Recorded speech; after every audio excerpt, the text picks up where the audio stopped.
Welcome back, everyone, here to Bronx Talks. Today, got a very special video for you guys. We are going to be going over what we think the Yankees should do this offseason, kind of dive into everything, talk about who we want to come back, who we want to go, and all that fun stuff. And we have a special guest. We are joined here with Jason Cerge from 161 River Ave. So, Jason, how are you doing today? Doing well, guys. Hope you're all doing well, and I appreciate you having me on. Thank you. Yeah, of course, of course. Jason, we've had you on before, I think 2 times. You Yeah, were one of our first guests.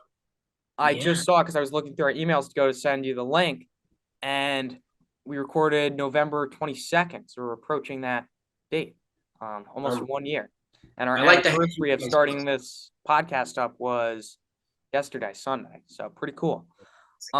Jason, we're here to talk about what the Yankees should do this offseason, what they're going to do, similar to what we did before the trade deadline, where we talked about what they should do, what moves they should make.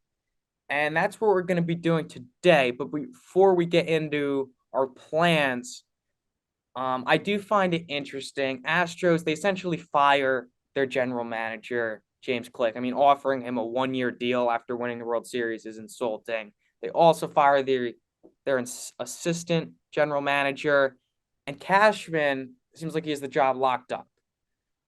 There's no contract yet, but it looks as of now like he's coming back. So how do you feel with him in control? Well, I mean, it's not the ideal. Well, as a fan, it's not the most ideal situation, but from the franchise itself, it's probably the perfect situation because Hal, I think, has made it clear they want to become a very profitable business, right?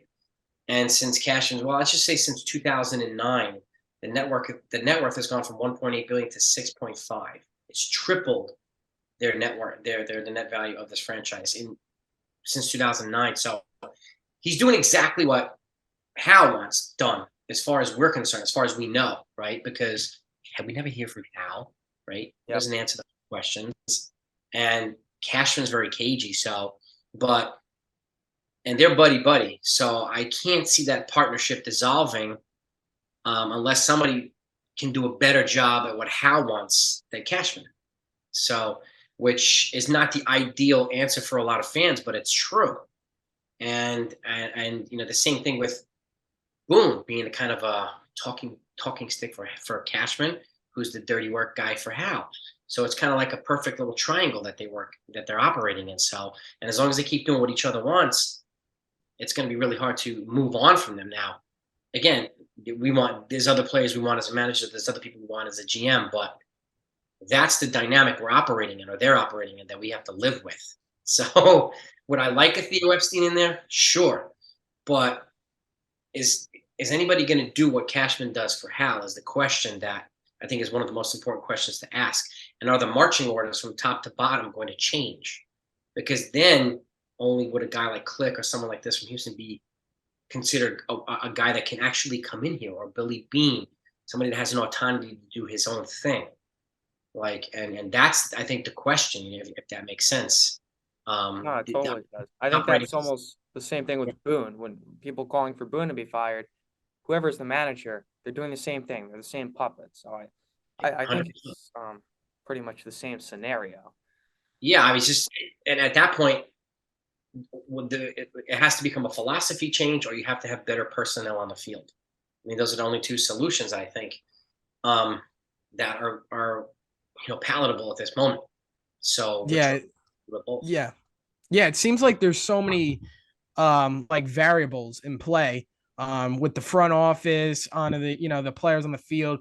We don't totally know what's going on, or a move here, is that going to change this or fix this or solve that. We don't really understand. Some people looking for a new GM want Cashman gone. A lot of people are saying, well, Cashman could go up to a higher role, something. But if Cashman does get promoted to a higher role, like something like that, is he still going to oversee everything? Is he still, these are the questions we don't have answers to, which, as much as we want a change or something like that, or something to change, we don't necessarily know by firing someone here or promoting Cashman, if that's going to all work out. We just kind of hope. In my opinion, it does, but we really don't know the answer to these questions. You just hit the nail on the head too. Like, there's been a lot of folks in the fire Cashman kind of mode, right? But now they're going from fire him to promote him and bring in Click. So if you promote him, you're giving him even more power and authority to do the things that you already hate that he's doing. So, and this is like, these are the questions that I always ask myself, which it's, and I think they're important questions because it not only elevates our knowledge, but it elevates the conversation that we're having about this stuff rather than just say fire him and place him, because there's no guarantee that you fire Cash, you put in Billy Bean or whatever, that's going to fix everything, right? And there's no really guarantee in terms of if they win the World Series. It's a combination of personnel getting healthy and lucky and everything as well at the same time. So, but you hit the nail on the head with how did we get from fire Cashman to promote him in like one day? I think it's honestly we just don't think firing him is a possibility. So promoting him seems like the more likely option. Yeah, and does promoting him get him out of the way is the question. And I don't know if you totally need Cashman completely gone, completely out of the way. I've said this before on the podcast. There are some things he does well, like the sneaky trades that he pulls off, finding relievers. I think he's been very good at. So he's not awful, but he's handed out money to places where it shouldn't be handed out. And he hasn't handed out money to places where it should have been handed out. So I guess I just don't want him in that general manager role, but I really don't see it happening. So there's not really a point spending any more. Yeah, I mean, does promoting him take him away from that decision-making process line? You know what I mean? Making him president, is he still going to be influencing the new GM is the question that we'd like to ask, but we're probably never going to hear from them, that kind of answer, right? So that's where I think a philosophy change or something like that, a hierarchy comes into play where we just don't know. Like, I know a lot of folks want Derek Jeter to come here. Well, that doesn't mean he's going to fix all the problems. Derek Jeter. And, Derek Jeter had that issue in Miami when one reason he left, because they wouldn't want to invest in the players and bring the guys in. That's one reason he left. So I would hate for that to happen here. And he has a legacy and a reputation to protect. So does he want to jeopardize that, come here and be a lapdog for Hal, is the question. So, and these are like, and we, unfortunately, they put themselves in this box, and we're having to ask these hard questions that we're kind of coming up with the answers for ourselves because they won't answer them. So, and as YouTube, channels and content creators, we're like playing mock GM on everything here. So, and it's like, oh my goodness. And there's so many people arguing now and getting stressed out about this stuff. And meanwhile, these guys are just laughing their way to the bank. So it's crazy. It's really crazy. But again, Yankees are like a drug. I'm addicted to it. I'm not leaving. So that's a good way to put it. I love it. So Jason, we've put you in the situation before. If you're Brian Cashman, James Click, whoever the GM is, what are you doing this offseason? What moves are you making? Well, the first decision I'm making is Aaron Judge. Not how much am I signing for? Are we bringing it back or not? And if I'm not, I'm moving on very fast because I don't want, we have several holes to fill. And, I'm thinking about this for like a month. How many, if you think of Aaron Judge, right? He's obviously the biggest free agent, probably one of the biggest in history of baseball, right? So, and that's nothing to be taken lightly and has to be taken seriously. But how do teams think of him? Are teams like the Giants saying, you know what, he's the one guy we need to go all the way? Do the Yankees feel the same way about him? Is he the one guy? He's been here. So, and if they lose him, how in the world do they replace him? And you can't expect to replace that 62 home runs, and you just can't do it. But at the same time, if I'm making him an earnest offer now, not a month from now. In a way, this is one of the things that the holes that the Yankees dig for themselves sometimes, right? They wait the market out, and then by the time they react, they are having to fight for a lot of leftovers because the players that they wanted to replace him with are gone. So, and that's an unfortunate position. So for me, I'm making a decision fast now on him and other players as well. And if he says no, then you move on immediately. Unfortunately, that's the way it has to be. But they have to make a fair offer. right? Whatever it is, and it's got to be fair with reasonable, and it can't be a low blow. Like everybody's going to know what a low blow offer is. So will he. But he's made it clear he doesn't want anything under $300 million. He made that clear about 2 days ago. So, and rightfully so. This is his chance to cash in. So I'm deciding on him immediately. If he and let's just say he signs back, okay, I'm pivoting elsewhere. If he doesn't, I'm going hard after Benintendi and that Japanese player, both for both corner positions. Okay, and I'm going to surround Bader with two lefty hitting contact hitters if I can get them both. Okay, two contact hitters from the lefty side, one of which has a lot of power. The other one's a great base stealer. Two different dynamics.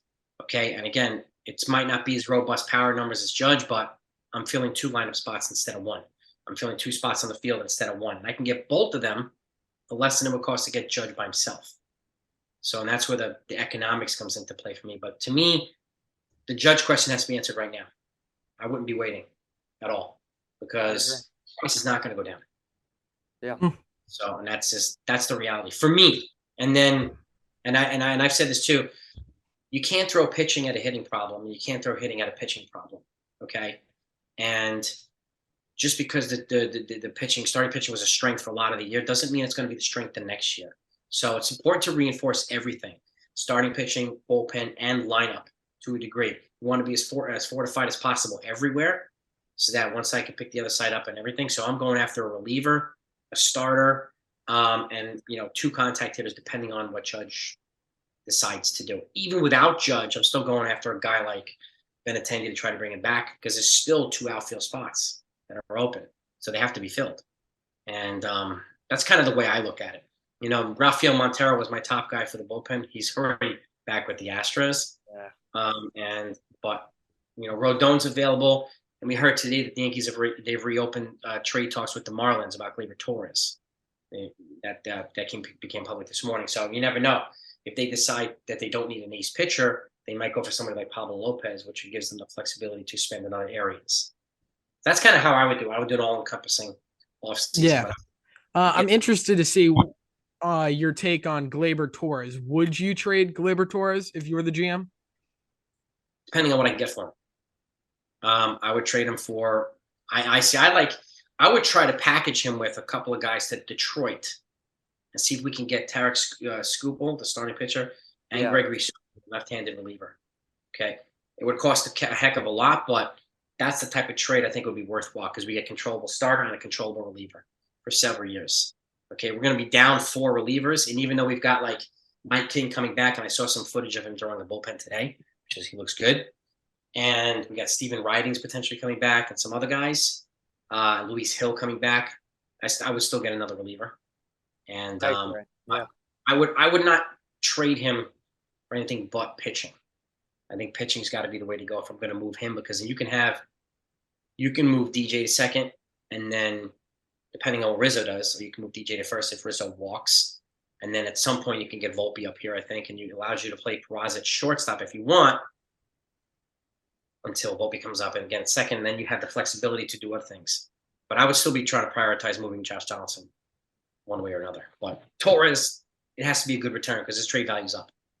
I agree. He's been very interesting. Me and Ryan were just running the numbers before we got on. He's been a league average hitter since like 2020. 2022 a little above average, 2021 below average.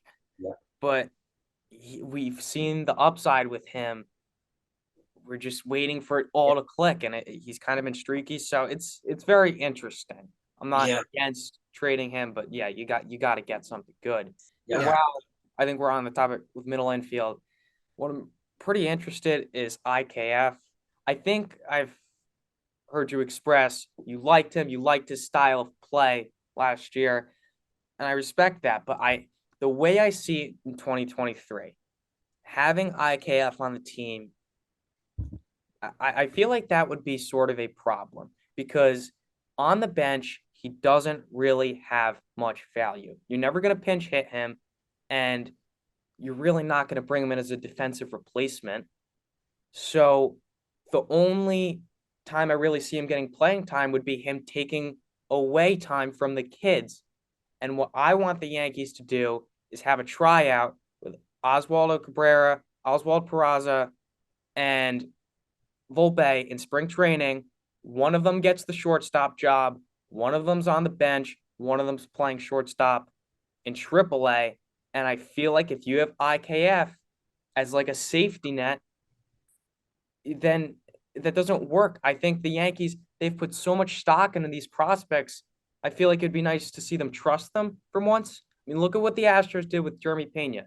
Give one of your prospects a shot, see what they do. But what do you think about that? So it's an interesting take because what I do is his more natural position is third base, right? Yeah. I compare, so I put him up against Donaldson before anybody. Donaldson, since under the condition that he's staying, because Cashman said that he's going to be their third baseman. So unless he's traded, then it changes the dynamic. But I'm putting the two of them together. Donaldson's on the bench for me. IKF's a third, okay? Because IKF is a better base runner. As of right now, is the best base runner we have since they released Tim LeCastro a couple days ago. We need that base running. He's also second best on the team with runners in scoring position.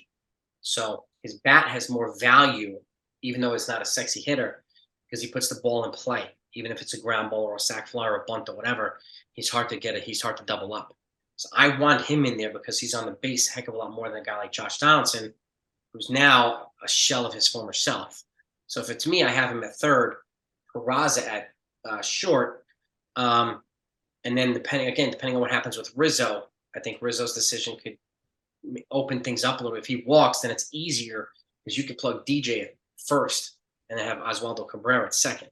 So until Volpe's ready, and then when Volpe's ready, you can move Oswaldo Cabrera. He can kind of be our Ben Zobrist, infield and the outfield, because he's versatile and he's good. The problem is the Yankees aren't going to bench Josh Donaldson. I just don't think they're going to do that. I would rather IKF playing third base over Josh Donaldson. I like his at-bats. I like Donaldson's defense is pretty good, but I like IKF as a player more than Donaldson. Mm-hmm. But the Yankees are paying Josh Donaldson $25 million. They're not. I don't think they're going to have him on the bench. So that's where I just don't see IKF having a role. You're not going to pay him that much money just to be a pinch runner. So that's where I wonder, maybe throw him in a trade for a reliever. I would. Yeah, I would agree with you, Christian. I mean, I don't know how much you would get back for a guy like IKF, but I don't really see him having a role on the team.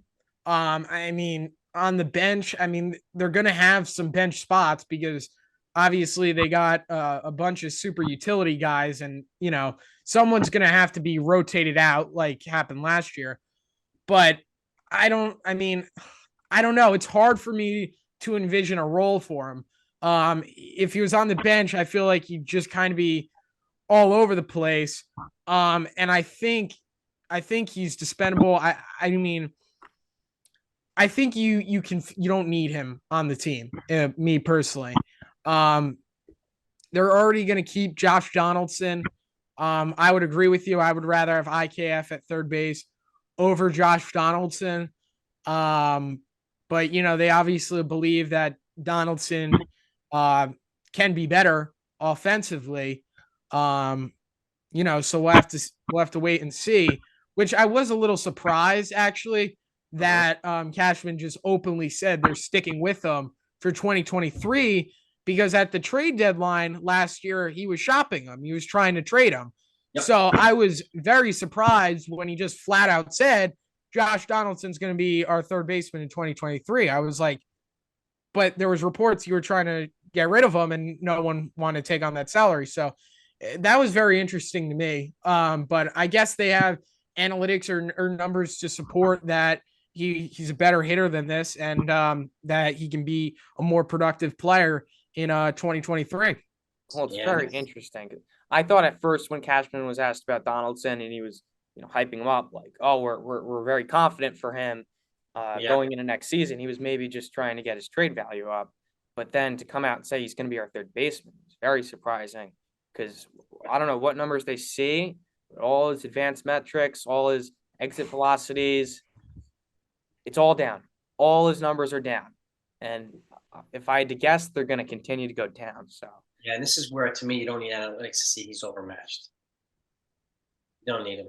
You just look at it with your eye. You watch him every day. He's way past his shelf life, unfortunately. And to me, that's where the other part is. This keeping IKF in there hurt the team more than Donaldson? No. Is Donaldson staying in there hurt the team more than IKF? Yes. That's why I have Donaldson on the bench. Comes in for a defensive replacement later on. So that's kind of what leads me to keep IKF in there. But I'm hoping that he figures out some way to do some Jedi Master trade, even if you have to eat a bunch of money and give a prospect to move him. Because they did that with Chase Headley. Remember Chase Headley? Yes. Catched a top pitching prospect, Brian Mitchell, just to get him off the books in the offseason. And the Padres ate the whole salary. Now, I don't think anybody's going to need Donaldson's $25 million, but if the Yankees are willing to pay half or $15 million, because one way or another, they have to pay Donaldson's salary regardless. Yep. They're paying it whether he's on the bench or striking out 3 times a game. They're paying it. So the only way they're not paying is if they trade him and someone else assumes that salary. So to me, I want to try to get not have a wasted dollar, if that makes sense. And with that kind of logic is why I would sit Donaldson over IKF at third base. I think IKF at third base would help Peraza at short. It's just a better dynamic. And I want as many base runners on the bases as possible, as much speed as base pass as possible. And Donaldson can't run. He reminds me of like Steve Balboni. He can't run. Yeah. He just can't do it. He also chooses not to run. He'd rather bat flip his way around the base. Yes. But I don't want somebody pimp walking pop-ups to left field. That's also that's also not a great message to send, because they're going to have a lot of kids up next year. Volpe's going to make his debut at some point. It's going to be Peraza and Cabrera's first, full season in the big leagues. And that's not really the kind of message you want to be sending to your players, not hustling, bat flipping when the ball doesn't go out. You want leaders in there, which, is just another reason on top of many why you should bring back, and you kind of need to bring back Aaron Judge and Anthony Rizzo, because they are leaders. And with all these kids coming up, you want to set the right message. You want to set the right example.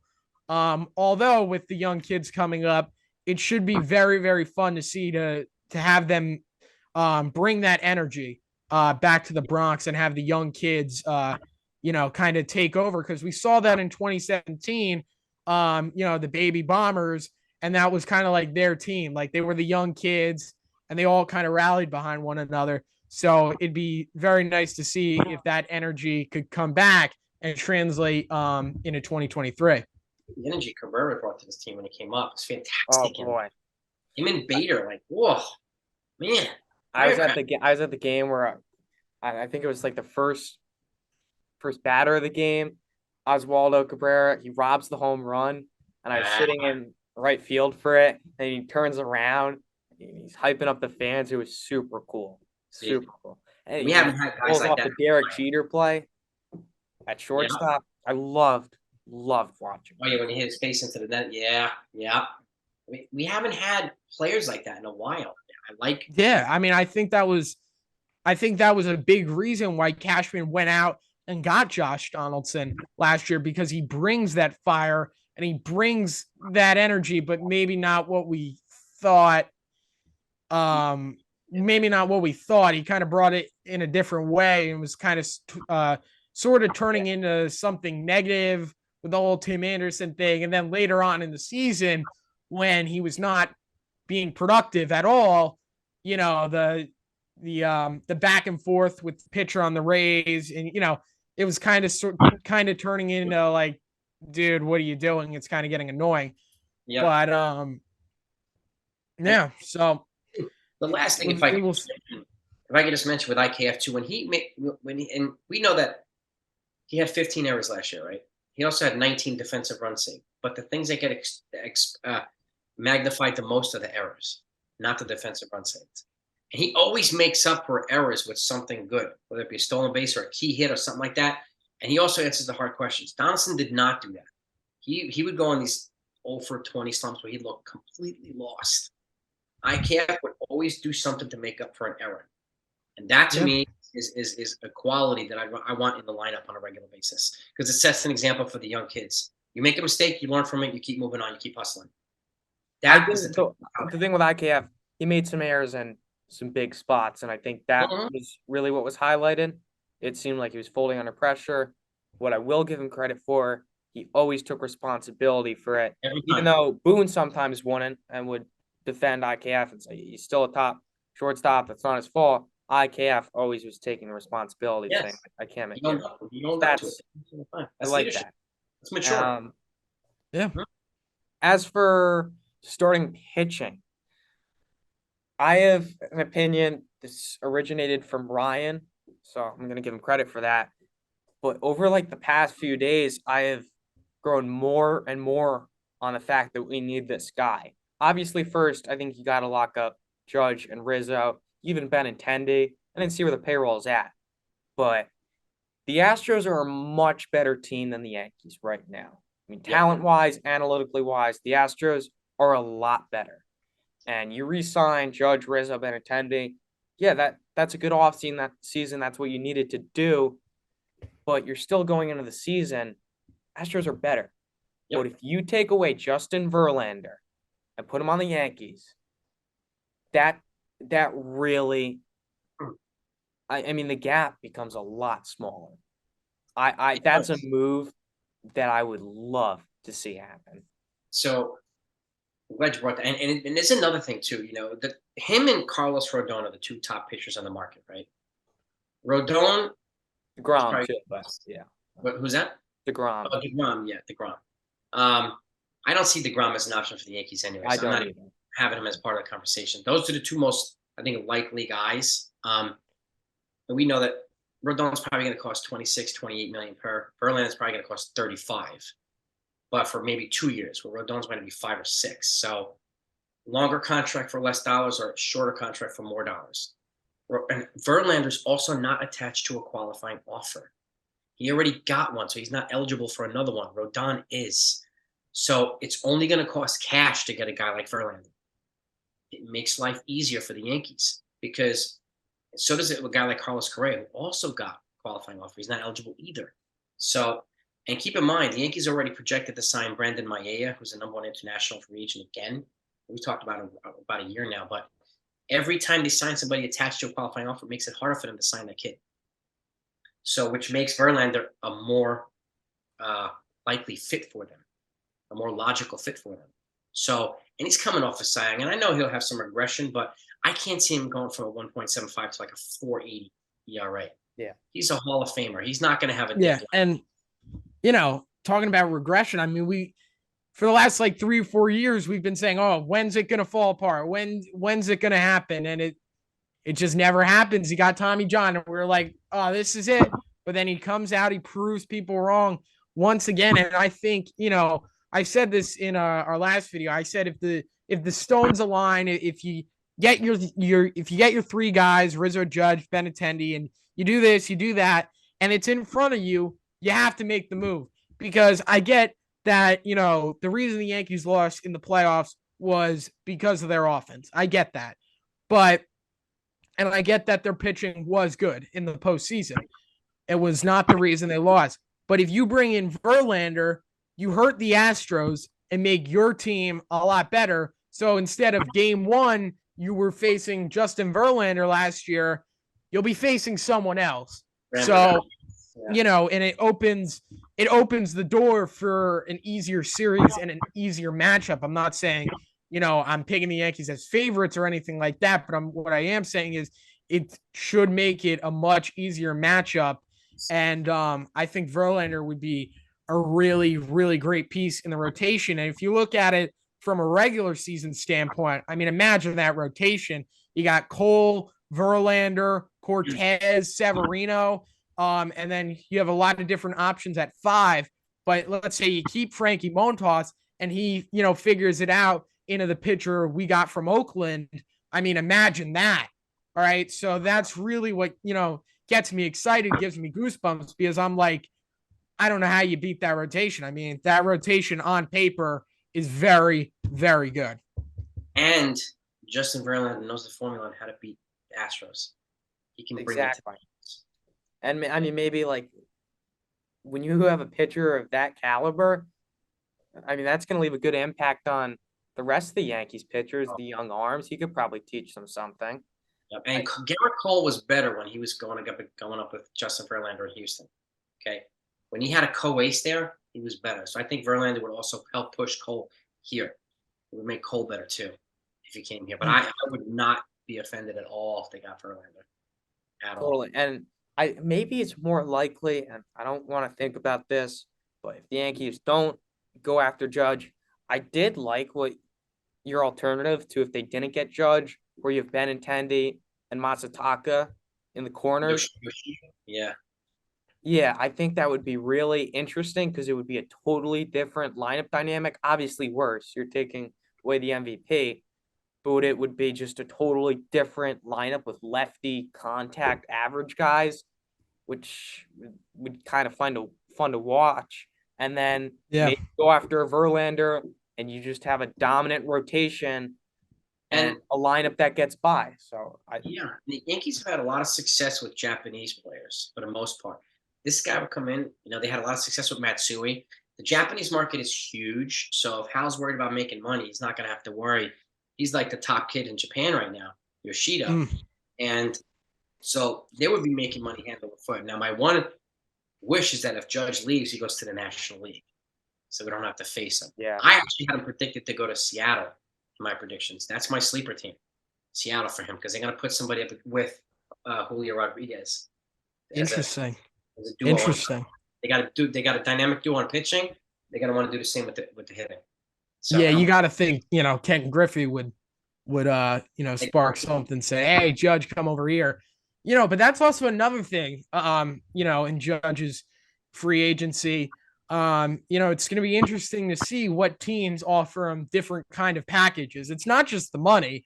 Obviously when Garrett Cole signed with the Yankees, they had all, his favorite players growing up, So a team like the Giants, where he grew up, that was his favorite team, they could offer him some kind of package like, something like this. And that's another thing. So the package involved is going to be an important piece as well, determining where Aaron Judge signs. Also, another thing, since you brought up Aaron Judge possibly leaving and what you would do to try to not fix that, but or not fill the hole, but kind of, you know what I mean. But if Aaron Judge and Anthony Rizzo leave, you are losing a lot of power in that lineup. 94 home runs last year between the two of them. 94. Yeah, you're losing a lot of power. And then Giancarlo Stanton, he is a very good power hitter, very, very good hitter, but he seems to be your only guy in the lineup that could give you 30 home runs or something like that,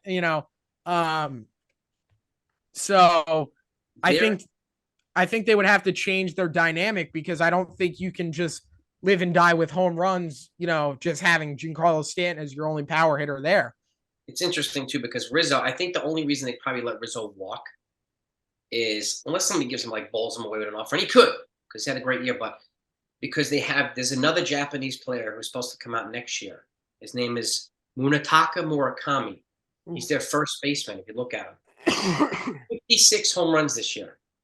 Okay, he's like the Japanese Barry Bonds. He's 21 years old, and he's already said, I want to be in the majors next year. And if Rizzo walks and the Yankees have an opening at first base, I'm pretty confident they'd be all over this kid. He's 21. He's lefty, okay? And he's 6'2", 200. He's a stocky Japanese guy. And if you look him up, it looks like Mo Vaughn. Remember him from the Red Sox? Does he play third base as well, or no? He has played third base, but he's primarily a first baseman. Got it. I have a feeling that the Yankees have him in mind too, because he would be probably the biggest Japanese player they've ever brought in over Matsui. Yeah. So I think they're kind of looking a couple years ahead. So whatever happens with Rizzo, I think that's going to happen with somebody like this in mind. So I don't see them giving Rizzo a 3 or 4 year deal because of something like this. I could see them getting a 2-year deal and grooming this kid in, but it's just something to keep in mind. But it would be very interesting if they didn't re-sign Judge and Rizzo, and they went with your strategy of Benintendi and Masataka Yoshida, and maybe they play IKF at third base, and they have a young kid at shortstop. They will Mayhew at first, Torres at second. Yeah, Jose It's like a Abreu. Guardians team now, a Guardians lineup, and it would be interesting to watch after all these years of just power, but I don't know how It successful would be it would be. a high energy, low strikeout, more contact oriented lineup. A different Yeah, lineup. but are the Yankees, and is their analytic team built for something like that? Because the last 5-6 years, it's been power, power, power, home run or nothing. Can they put together a lineup like that, and can they mold it into something productive? Could it just completely unravel? Right. Because I personally don't know if the Yankees can do something like that. Yeah, you're right, and then they can, but are they willing to? Is the question. Which is why I would love, like, now that they need a new second hitting coach since Bam Bam Eulen's left. That's why a guy like Don Mattingly would be perfect because he brings real game experience and real life baseball, and he being one of the best hitters of his generation, combining that with analytics to try to find some balance because we don't have a balance between the two of them like the Astros do. We don't have that. And if he gets the ability to do that, and if things don't work out with Aaron Boone, we have a homegrown guy we could plug in right as the manager who's loved in New York. So it's kind of a double whammy for him. That's why I think bringing in a hitting coach like him, and I know some folks were like, well, you can't bring him. He was a manager. You can't say. Miguel Rojas, our third baseman coach, he was the Mets manager 2 years ago. So that's not a good excuse. So Yeah. Don Mattingly's beloved in New York, and he's unemployed. And if they can make that work out, I would rather have him here than, Jeter just sitting around arguing with Brian Cashman or something like that. I think it would be more productive. And if they can find a balance, he'd be a perfect guy. Imagine him just talking baseball and just doing things. And I've said this before in my video with the analytics stuff. Every time I watch a Yankee game, these guys have iPads in their faces, right? How about having a conversation, And like Don Mattingly used to do that all the time. He's a student of the game. Like Garrett Cole, he sits with the pitchers. He's talking all different types of stuff. You always see him doing stuff. I want to see the pitchers do the same, and the hitters do the same thing. That ball tail in at the end. Like, that's the stuff that analytics doesn't do. It's going to be very, very interesting to see what they do. I'm sure it's going to be a long, hectic free agency. Yeah. All going to be worrying about with Judge and, all that stuff. Hopefully we can re-sign Judge, get that out of the way, and then just kind of move along. But it's certainly going to be an interesting one. It's probably going to be a big one. Not just for the Yankees, but for baseball as well. So it should be interesting. It should be fun to watch. But we thank you for coming on here, Jason, and helping us with this video. And we're very, very excited to see what the Yankees will do. And yeah, so it should be a fun ride.